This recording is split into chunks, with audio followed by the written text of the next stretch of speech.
बच्चों, welcome to the BCC classes. आप सभी बच्चों को बीसीसी क्लास में स्वागत है। बच्चों, आज हम लोग प्रकाश के अपवर्तन का लास्ट लेक्चर देखेंगे। ठीक है, इसमें हम लोग बात करेंगे कि लेंस का आवर्धन क्या होता है और लेंस की क्षमता क्या होती है। ठीक है, चलिए तो स्टार्ट करते हैं। सबसे पहले बच्चों, आवर्धन।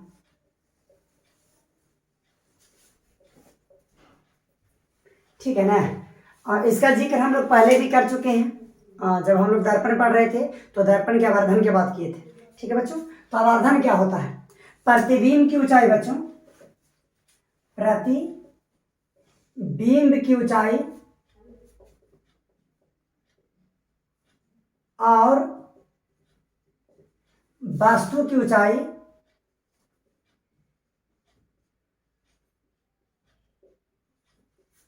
के अनुपात को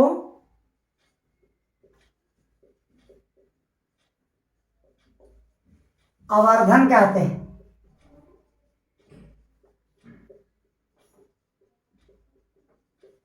और इसे बच्चों एम से सूचित किया जाता है।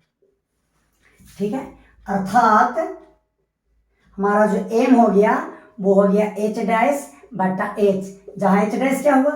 प्रतिबिंब की ऊंचाई,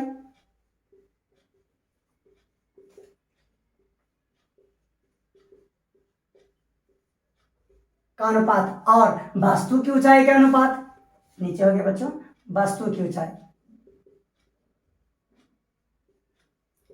ठीक है ना, तो प्रतिबिंब की ऊंचाई और वस्तु की ऊंचाई के अनुपात, ये जो बट्टा है ना, इसे अनुपात पढ़ा जाता है। के अनुपात को हम आवर्धन कहते हैं, जहां एच डैश मतलब प्रतिबिंब की ऊंचाई और एच हमारा वस्तु की ऊंचाई। तो एम बराबर एच डैश बटा एच हो गया प्रतिबिंब की ऊंचाई और वस्तु की ऊंचाई का अनुपात, है ना। आवर्धन का एक और सूत्र होता है बच्चों, यदि प्रतिबिंब की दूरी भी और वस्तु की दूरी u हो तो आवर्धन m बराबर पालस v बटा u होता है लेंस के लिए। जहां बच्चों हमारा पालस है, ये आपको बताएगा कि प्रतिबिंब आभासी है, सीधा है। और बच्चों आवर्धन में अगर माइनस आ जाए, निगेटिव, तो आपका आवर्धन का माइनस मान यानी ऋणात्मक मान बताएगा कि प्रतिबिंब हमारा वास्तविक है और उल्टा है। समझे? आवर्धन का पॉजिटिव मान, धनात्मक मान हमें ये शो करता है, हमें ये बताता है कि हमारा प्रतिबिंब आभासी है और सीधा है। आवर्धन का ऋणात्मक मान हमें ये बताता है कि प्रतिबिंब वास्तविक है और प्रतिबिंब उल्टा है। ठीक है, चलिए अब हम लोग बात कर लेते हैं लेंस की क्षमता।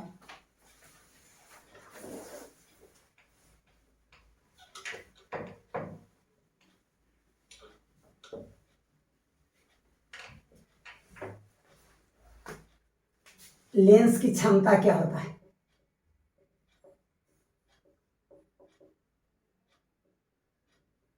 Power of lens.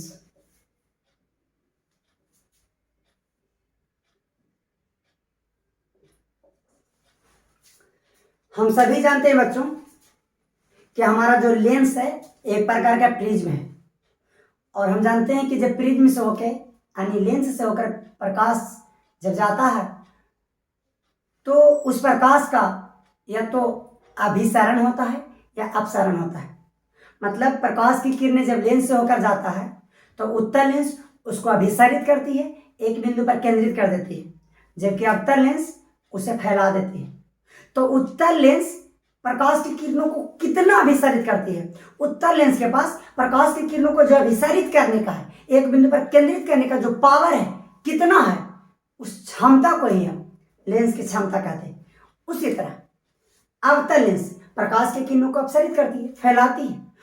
तो अवतल लेंस के पास प्रकाश की किरणों को कितना फैलाने का पावर है, कितना क्षमता है उसके पास, कितना एनर्जी है, उस एनर्जी को हम अवतल लेंस की क्षमता कहेंगे। ठीक, चलिए आइए इसको हम डायग्राम के माध्यम से समझते हैं। देखिए हमारे पास एक उत्तल लेंस है, उत्तल लेंस ए है, और ये हमारा मुख है बच्चों।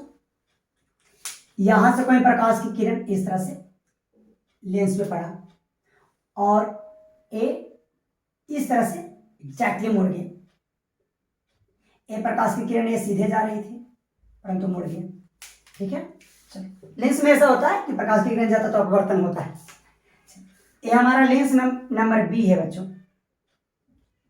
ये हमारा लेंस का अक्ष है, इसमें भी कोई प्रकाश की किरण इस तरह से गया और वो इस तरह से अपसारित हो गया, ये सीधे जा रहा था। ठीक है, चलिए लेंस नंबर थर्ड यहां हम बना लेते हैं। ये हमारा लेंस है, दो ही से काम चले। अब आप देख सकते हो कि इसमें प्रकाश की किरण गया तो प्रकाश की किरणों का बच्चों ये देखो अपवर्तन हुआ। इस फिगर में भी प्रकाश की किरणें सीधे जा रही थी परंतु उसका अपवर्तन हुआ। अब बताओ किसमें अपवर्तन ज्यादा हुआ, किसमें प्रकाश की किरण ज्यादा मुड़े। अब देखो प्रकाश की किरण इसमें ज्यादा मुड़ा है, यहाँ और ज्यादा मुड़ा है। इसमें प्रकाश की किरण देखो सीधा जा तो रहा था इस डायरेक्शन में लेकिन सीधे नहीं गया, वो मुड़ गया। तो बच्चों इसमें देखो कितना मुड़ के इधर जा रहा है, परंतु इसमें देखो जा रहा था ये भी सीधे लेकिन ये आपको हल्का मुड़ रहा है। आप इसमें देखो इतना ही मुड़ रहा है और इसमें तो प्रकाश की किरण ज्यादा मुड़ रहा है। तो हम कहेंगे कि इस लेंस का जो पावर है, इस लेंस की जो क्षमता है बच्चों, इस लेंस की क्षमता की अपेक्षा ज्यादा है। क्यों? कि उसमें प्रकाश की किरणों की मोड़ने का जो पावर है, एनर्जी है, वो ज्यादा है, इसमें एनर्जी कम है। उसी तरह से आपतन लेंस क्या करता है, प्रकाश की किरणों को अपसारित करता है। चलिए इसी प्रकार बच्चों हम जानते हैं कि आपतन लेंस प्रकाश के किरणों को अपसारित करता है। ये हमारा आपतन लेंस का मुख अक्ष। एक में बच्चों प्रकाश की किरण है जो मुख अक्ष के समांतर आ रहा है और ये इस तरह से किरणों का अपसरण किया। ठीक है, इस किरण को बच्चों सीधे जाना चाहिए था,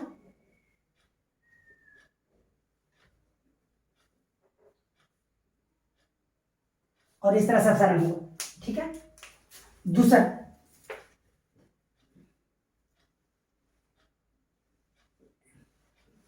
चलो नीचे नीचे बना देते हैं। ये हमारा अवतल लेंस है।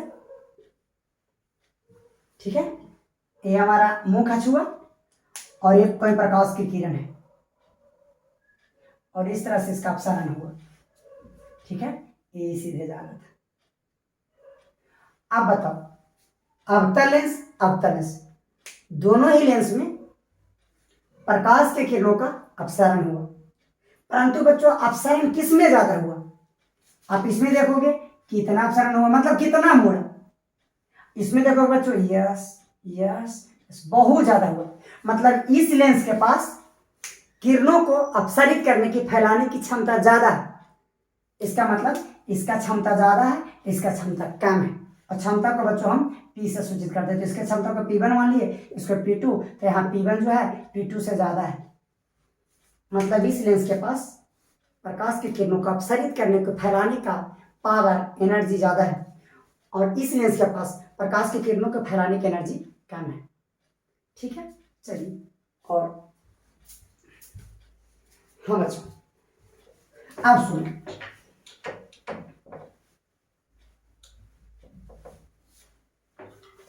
ऐसा पाया गया बच्चों कि जिस लेंस का फोकस ज्यादा होता है उसमें प्रकाश की किरणों का अभिसरण या अपसरण कम होता है। ठीक है, जबकि इसको, इस स्टेटमेंट को हम लिख देते हैं। जैसे हमारे पास ये देखिए, ये दो लेंस है, दोनों अवतल लेंस बना लेते हैं, एक उत्तल लेंस और एक अवतल लेंस बना लिए, और इसका भी एक और पार्ट, इसका भी एक और पार्ट, दो को बना लिए। ठीक है, अब इस लेंस का फोकस, इसको lens 1 A B and C D कर देते हैं। इस लेंस का फोकस बच्चों 20 सेंटीमीटर है और इस लेंस का फोकस 30 सेंटीमीटर है। तो इन दोनों लेंस में किस लेंस का फोकस ज्यादा है? एब्सोल्युटली B का ज्यादा फोकस है, इसका 30 है और इसका 20 है। तो जिस लेंस का फोकस ज्यादा होगा ना उसमें प्रकाश की किरणों का अभिसरण कम होगा अगर उत्तल लेंस होगा तब। मतलब इसमें प्रकाश की किरण बच्चों मुख अक्ष के समांतर आएगा, हल्का अभिसरित होगा, और चूंकि इसका फोकस कम है बच्चों इसमें प्रकाश की किरण आएगा और ज्यादा अभिसरण होगा। उसी तरह से इसका फोकस मान लेते हैं 30 सेंटीमीटर और इसका फोकस 40 सेंटीमीटर। अब देख सकते हो कि इसका फोकस ज्यादा है, इसका फोकस कम है, तो इसमें प्रकाश की किरण बच्चों अपसरण ज्यादा होगा और इसमें प्रकाश की किरणों का अपसरण कम होगा। मतलब जिस लेंस का फोकस ज्यादा उसमें प्रकाश के किरणों का अपसरण या अभिसरण कम। अपसरण या अभिसरण कम का क्या मतलब है? मतलब उस लेंस के पास प्रकाश के किरणों को अपसरित या अभिसरित करने की जो क्षमता है, जो पावर है, वो कम है। यस, तो इस तरह से बच्चों हमारा जो लेंस का परिभाषा है, लेंस की क्षमता का जो परिभाषा है, हम क्या देख पा रहे हैं कि लेंस की क्षमता जो है वो फोकस दूरी का व्युत्क्रम है, उल्टा है।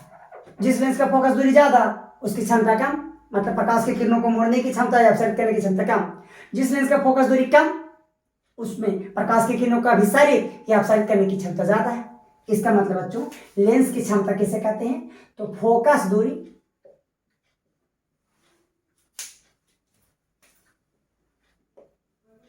के व्युत्क्रम को, व्युत्क्रम मतलब बच्चों उल्टा, फोकस दूरी के व्युत्क्रम को लेंस की क्षमता कहते हैं।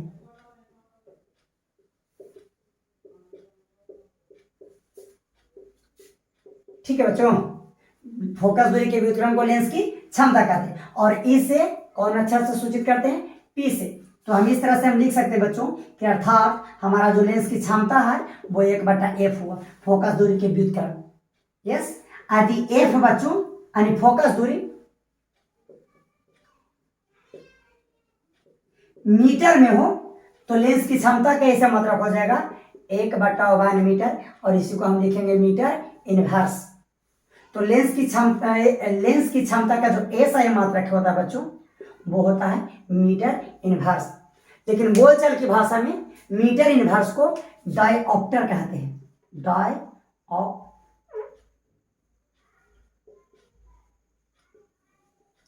ठीक है, आज के बाद हम लोग जो लेंस की क्षमता का ऐसा मात्रक मीटर इनवर्स है उसे मीटर इनवर्स न कह के डायऑप्टर कहेंगे। और डायऑप्टर बच्चों, डायऑप्टर को हम डी से सूचित करते हैं। लेकिन याद रखना लेंस का एस आई मात्रक डायऑप्टर नहीं है। डायऑप्टर एक प्रचलित मात्रक है जिसे डॉक्टर लोग प्रयोग करते हैं। लेंस का एस आई मात्रक वास्तव में मीटर इनवर्स है। ठीक है, चलिए मिटा देते इसको बच्चों। हम क्या देख पा रहे हैं कि लेंस की क्षमता क्या है? फोकस दूरी के व्युत्क्रम उल्टा। तो बच्चों लेंस की क्षमता में एक ही चीज है, केवल फोकस। इसका मतलब लेंस की क्षमता जो है फोकस पर निर्भर करता है।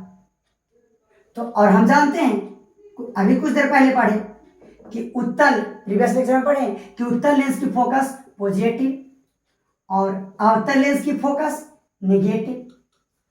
इसका मतलब बच्चों फोकस दूरी जो होगा, जिस लेंस का फोकस दूरी पॉजिटिव होगा उसकी क्षमता भी पॉजिटिव होगा। उस हिसाब से बच्चों हमारा उत्तल लेंस का जो क्षमता आएगा वो प्लस आएगा, जबकि अवतल लेंस का जो क्षमता होगा पी वो माइनस आएगा। क्यों? क्योंकि हमारा लेंस की क्षमता फोकस पर ही तो निर्भर कर रहा है। तो जिसकी फोकस धनात्मक उसकी क्षमता भी धनात्मक, मतलब फोकस दूरी का जो चिन्ह होगा वही चिन्ह हमारा लेंस की क्षमता का होगा। तो उत्तल लेंस के फोकस दूरी का चिन्ह पॉजिटिव होता है तो लेंस की क्षमता का मात्रक पॉजिटिव होगा, और अवतल लेंस का फोकस नेगेटिव होता है इसलिए इसका मात्रक इसका ऐसा मात्रक जो डायऑप्टर हो वो नेगेटिव होगा। ठीक है, चलो अब एक क्वेश्चन दे देते हैं। हमारे पास एक लेंस की क्षमता है, बोल दिया कि एक लेंस की क्षमता माइनस का 1.5 डायऑप्टर है। पूछ रहा है कि कौन लेंस है, बताओ कौन लेंस है? तो अवतल लेंस है। क्यों? क्योंकि यहाँ क्षमता देखा जाए नेगेटिव है, और हम जानते हैं कि किसका फोकस नेगेटिव होता है बच्चों? तो अवतल का नेगेटिव होता है, और किसका पॉजिटिव होता है फोकस? उत्तल का पॉजिटिव होता है।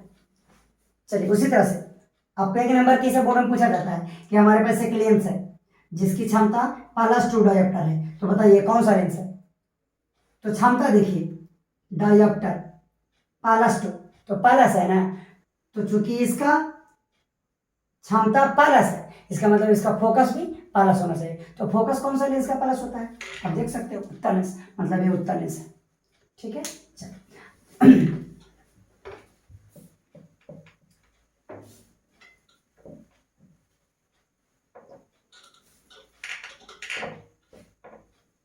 चलिए बच्चों, कभी कभी बहुधा ऐसी स्थितियां आती है, जैसे माइक्रोदर्शी बनाने के लिए, लेंस बनाने के लिए, सूक्ष्मदर्शी बनाने के लिए हम एक लेंस का क्षमता के न प्रयोग करके, एक लेंस के पावर के न प्रयोग करके बच्चों बहुत सारे लेंस को आपस में संयोजन करना पड़ता है। तब हम देखेंगे उसकी क्षमता में कितना वृद्धि हो जाता है। ठीक है, तो ऐसा देखा गया बच्चों कि हमारे पास एक लेंस ये है और इसकी क्षमता P1 है, और ये दूसरा लेंस है P2, इसकी क्षमता P2 है। ये दोनों लेंस को जोड़कर एक नया लेंस बनाया गया है और इसकी क्षमता P है। तो कहता है इसका क्षमता कितना होगा। तो बच्चों इस नए लेंस का जो क्षमता होगा वो शेष जिन दो लेंस को जोड़े हैं उसके क्षमता के योगफल के बराबर होगा। तो इसका क्षमता P1 और इसका क्षमता P2 के बराबर होगा। यदि इस लेंस का क्षमता 2 डायोप्टर होता, इस लेंस की क्षमता 3 डायोप्टर होता, तो इन दोनों को जोड़ के एक नया लेंस बनाते बच्चों, तो उसका जो नया क्षमता होता वो 2 डायोप्टर प्लस 3 डायोप्टर यानी 5 डायोप्टर। तो इसका जो क्षमता आता बच्चों वो 5 डायोप्टर आता। ठीक है, आगे तो इसी तरह से बच्चों इस बार हमने क्या किया है कि P1 P2